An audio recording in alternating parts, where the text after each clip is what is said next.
Inilah negerinya para pejuang, negeri yang berada di bagian dalam tanah Minangkabau. Negeri kuat yang memberikan pengaruh besar dalam kebudayaan religius di tanah Minangkabau. Negeri yang juga dilalui garis khatulistiwa, garis yang membelah planet bumi menjadi dua bagian, bumi bagian utara dan bumi bagian selatan. Negeri ini telah berusia lebih dari 2 abad lamanya sejak ia didirikan. Dan selama itu pula ia telah menyaksikan banyak peristiwa dari masa ke masa. Peristiwa yang nantinya akan menjadi pondasi kuat kehidupan masyarakat Minangkabau sekarang ini.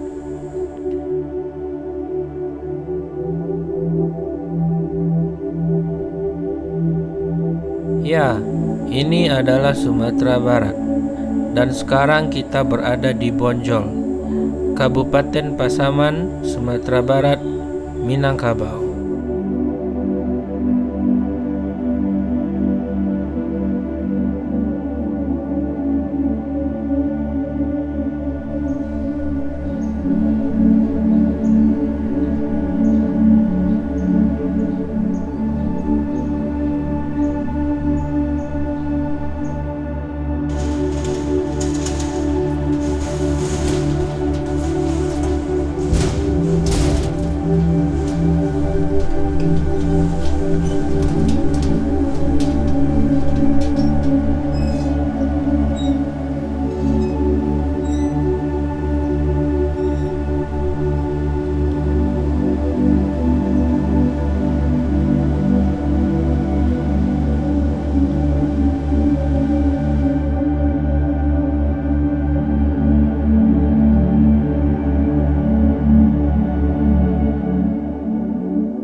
Secara teritorial, Bonjol bukanlah daerah Darek Minangkabau.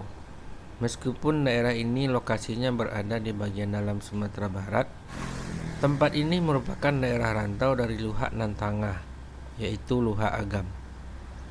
Bonjol baru didirikan pada tahun 1807. Berjarak 35 tahun dari kelahiran pendirinya, yaitu Muhammad Sahab, yang lahir pada tahun 1772. Yang dalam perjalanan hidupnya akhirnya terkenal dengan nama Tuanku Imam Bonjol.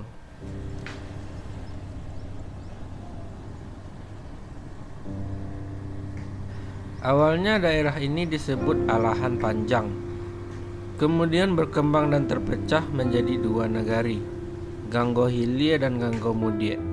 Lalu muncullah tokoh pembaharu Islam di sana bernama Datuk Bandaro dari Ganggo Mudiek, yang berguru agama kepada Tuanku nan Tuwo di Ampe Angke. Datuk Bandaro mengajarkan ajaran Islam berdasarkan hukum Islam yang mengatur kehidupan masyarakat dalam perdagangan dan warisan. Waktu berjalan, murid semakin banyak, yang salah satunya adalah Muhammad Sahab kecil. Datuk Bandaro kemudian diberi gelar Tuanku Bandaro. Kemudian beliau mendirikan sebuah koto atau desa di tepi sungai Alahan Panjang bernama Koto Kayu Kalek. Sepeninggal Tuanku Bandaro, kemudian terjadi pertentangan antara kaum pembaharu dengan kaum penentang pembaharuan. Setelah terjadi perundingan dan dengan persetujuan dari Nini Angku yang merupakan mamak dari Tuanku Bandaro, maka kaum pembaharu pindah dari Koto Kayu Kalek ke dataran di bawah kaki Bukit Tajadi. Di sana, kaum pembaharu mendirikan sebuah koto yang diharapkan menjadi desa tempat berkembangnya ajaran Islam sesuai dengan Al-Quran dan hadis yang jauh dari bid'ah. Karena pada masa itu di Minangkabau secara umum ajaran Islam masih bercampur dengan ketahayulan, kemusyrikan, dan perbuatan-perbuatan tercela.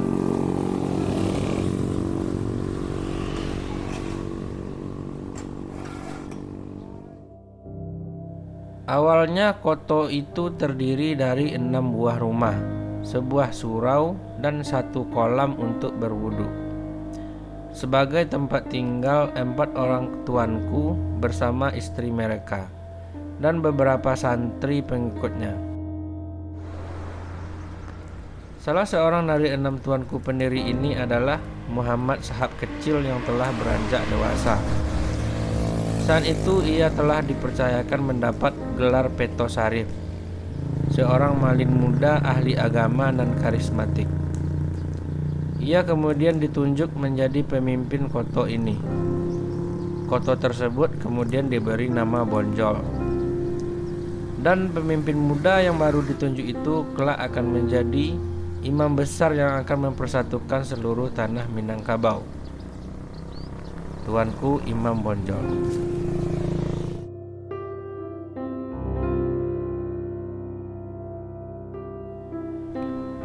Setelah berdirinya Bonjol, tuanku Imam Bonjol pergi menuntut ilmu ke Surau Bansa di Kamang, Agam. Di sana beliau belajar agama ke Haji Miskin dan tuanku Nan Renceh, tokoh generasi pertama pemicu terjadinya Perang Padri. Dan saat itu riak-riak peperangan telah dimulai. Secara garis besar, Perang Padri adalah perang saudara di Minangkabau antara kaum adat dan kaum pembaharu agama Islam atau kaum Padri. Perang ini terjadi dari tahun 1803 sampai 1837 dalam beberapa tahapan. Masa tahun 1803 sampai 1808 adalah masa pulangnya 3 orang haji dari Mekah. Haji Miskin dari Luhak Agam, Haji Sumani dari Luhak Tanah Datar, dan Haji Piobang dari Luhak 50 yang melihat penerapan syariat Islam di Mekah saat mereka menunaikan ibadah haji.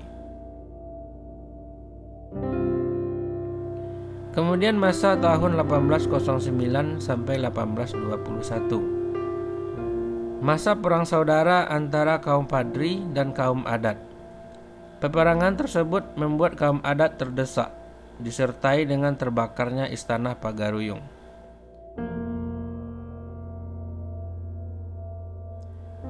Dilanjutkan ke tahun 1821 sampai 1832. Kaum adat yang terdesak minta bantuan ke pihak Belanda untuk mengatasi kaum Padri, yang pada prosesnya membuat Belanda menjadikan tanah Minangkabau menjadi daerah jajahannya. Dan akhirnya di tahun 1832 sampai 1837, bersatunya kaum Padri dan kaum adat menjadi orang Minangkabau dengan satu tujuan: mengakhiri penderitaan seluruh bangsa Minangkabau di bawah penjajahan dan kekejaman orang Belanda.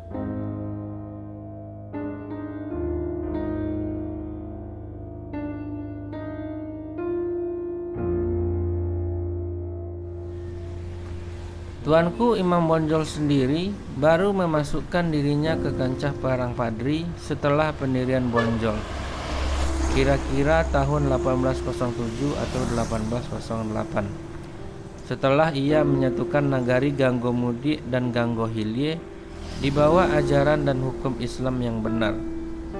Waktu itu gelarnya telah berubah dari Peto Sarif menjadi Malin Basa, dan kemudian diangkat menjadi tuanku imam seperti yang kita kenal sekarang ini.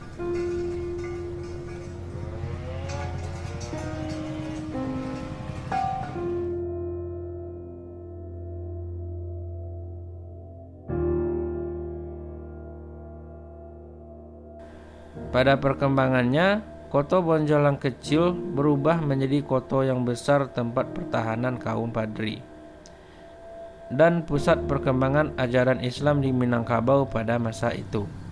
Surau-surau pun didirikan. Di sini juga berdiri benteng kokoh kaum Padri di atas Bukit Tajadi, Benteng Bonjol. Banyak yang datang berguru agama ke sini dari seluruh penjuru negeri. Di antaranya adalah Fakih Muhammad yang kelak menjadi Tuanku Rao, Muhammad Saleh yang kelak akan menjadi Tuanku Tambusai, dan Rajo Gadumbang yang kelak akan membela tentara Belanda.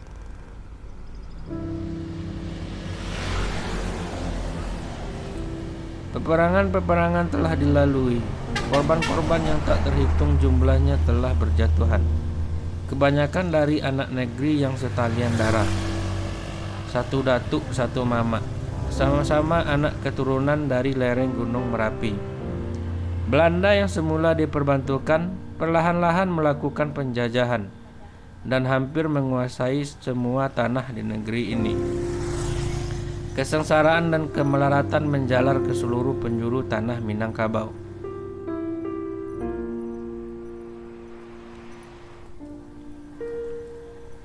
Tuanku Imam Bonjol pun merasa ada kekeliruan dalam peperangan ini. Beliau merasa telah banyak hukum-hukum agama Islam yang dilanggar selama peperangan ini terjadi. Puncaknya tahun 1811, dipanggillah Tuanku Tambusai dan Tuanku Rao untuk membahas persoalan ini.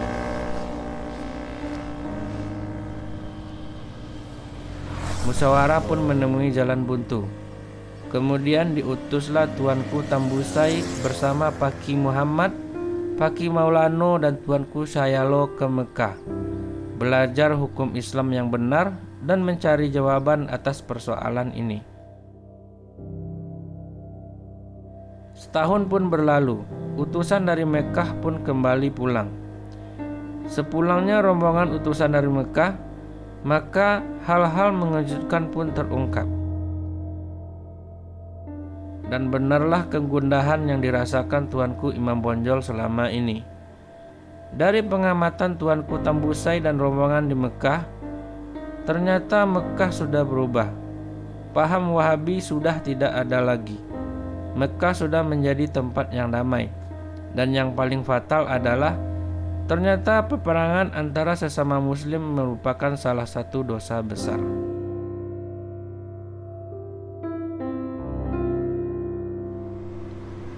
Apa yang dirasakan Tuanku Imam Bonjol ternyata juga dirasakan pihak kaum adat di Istana Pagariung sana. Bak Gayung bersambut, mulailah terjadi pendekatan-pendekatan dari kedua pihak. Mulailah saudara-saudara yang dulu berperang menjalin perdamaian. Kekuasaan-kekuasaan adat dikembalikan ke penghulu.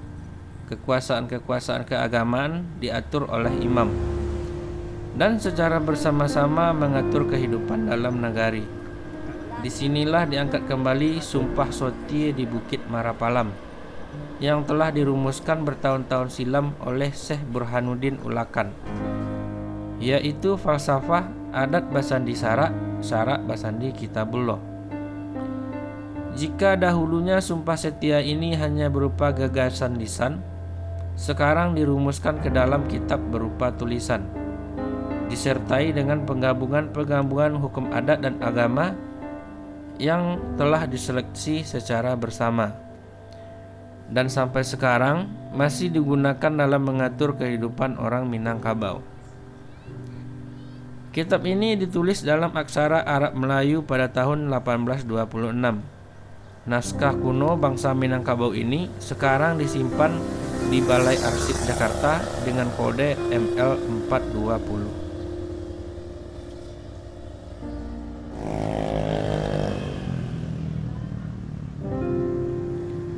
Seiring dengan berjalannya waktu, pada tahun 1832, hampir seluruh wilayah di Minangkabau telah dikuasai oleh Belanda. Tinggallah beberapa daerah yang belum ditaklukkan. dan salah satunya adalah Bonjol. Sudah banyak peperangan yang terjadi antara Belanda dan pasukan Bonjol. Namun, Belanda belum juga mampu menaklukkan negeri yang satu ini. Di tahun yang sama, Tuanku Nan Renceh wafat dan Tuanku Lintau tewas dalam peperangan, yang otomatis membuat Tuanku Imam Bonjol memegang pucuk pimpinan kaum Padri.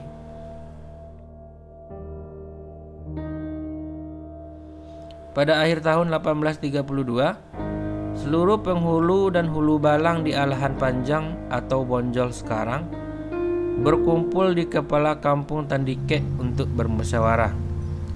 Musyawarah ini melahirkan kesepakatan Tandike, yang isinya semua penghulu yang hadir sepakat akan menyerang Belanda secara serentak di seluruh tanah Minangkabau.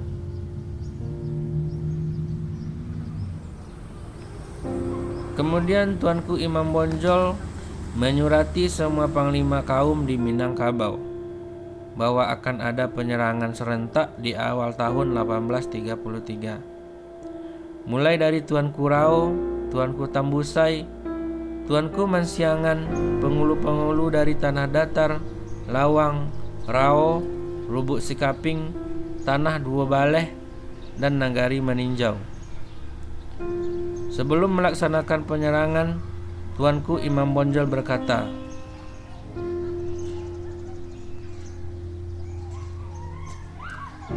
"Hidup manusia ko sajak dilayakkan sampai mati bak cando bayang-bayang. Kalaulah tibo masonyo pasti kapulang ka nagari asal, nagari nan salamonyo. Tapi urang nan bajuang untuk agama jo nagari pasti kan mendapat sanang besok di akhirat." Dan mulailah penyerangan serentak orang Minangkabau kepada pihak Belanda pada tanggal 11 Januari tahun 1833.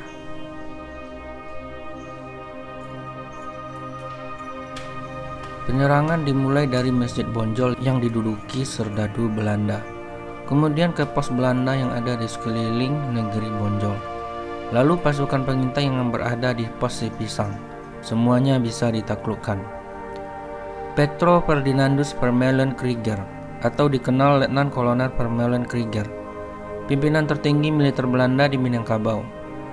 Orang ini telah berperang melawan Prusia di Jerman sana, melawan Kekaisaran Rusia, ikut dalam pertempuran Waterloo, melakukan operasi di Malaka, berperang di Saparua, berperang melawan Pangeran Diponegoro di Yogyakarta. Tak kurang dari 22 pertempuran telah ia lalui. Pasukannya diporak-porandakan oleh pasukan Padri di Sipisang. Krieger pun mengatakan bahwa perang ini lebih berat dari ketika ia berperang bersama Napoleon melawan kerajaan Rusia. Serangan serentak pun dilakukan ke benteng Belanda yang berada di Guguk Sigandang, di pos-pos Lubuk Sikaping, Tarantang, Lubuk Ambalau, Lundar, Kota Baru, Magek, Tanjung Beringin, di Rao, di Manggopoh, dan semuanya bisa ditaklukkan pasukan gabungan orang Minangkabau ini. Dari hal ini bisa kita lihat bahwa jika orang-orang bersatu untuk satu tujuan, kemenangan yang gilang gemilang pun pasti akan tercapai.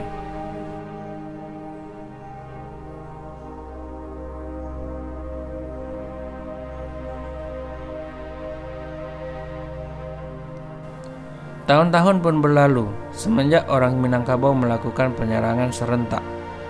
Kemenangan gilang gemilang pada masa itu masih seperti kemarin. Namun, setelahnya benteng Bonjol pun diserang secara bertubi-tubi dari seluruh penjuru mata angin oleh pasukan Belanda. Pasukan-pasukan Belanda dari luar pulau pun dikerahkan, dari Jawa, Madura, Bugis, Ambon, bahkan dari Afrika sana. Belanda pun menambah jumlah pasukan dari Eropa untuk dikerahkan. Bahkan Gubernur Belanda yang berkedudukan di Jakarta mengutus panglima perangnya yang memiliki keahlian khusus dalam peperangan benteng Stelsel untuk menaklukkan Bonjol. Namanya Mayor Jenderal Kokius. Barulah setelah 4 tahun, tepatnya pada 16 Agustus tahun 1837, benteng Bonjol akhirnya dapat ditaklukkan. Di saat yang sama, Tuanku Imam Bonjol berhasil dilarikan oleh pengikutnya keluar dari benteng Bonjol terus menuju daerah Marapak.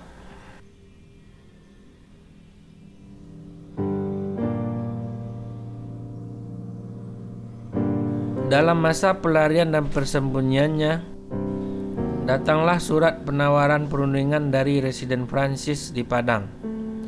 Ia menawarkan tuanku untuk berunding dengan wakilnya bernama Steinmetz. Tawaran diterima tuanku.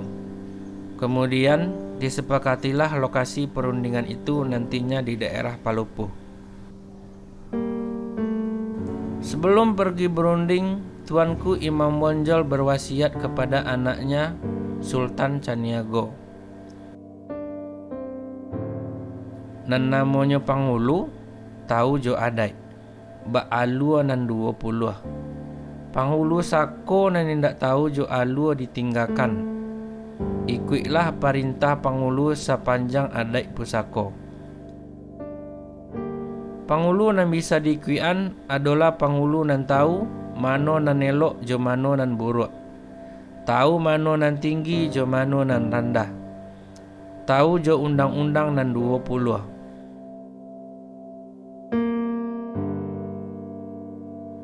Tando anak laki-laki itu ada 5 pakaro. Yang pertama, tahu nan buruk jo nan elok.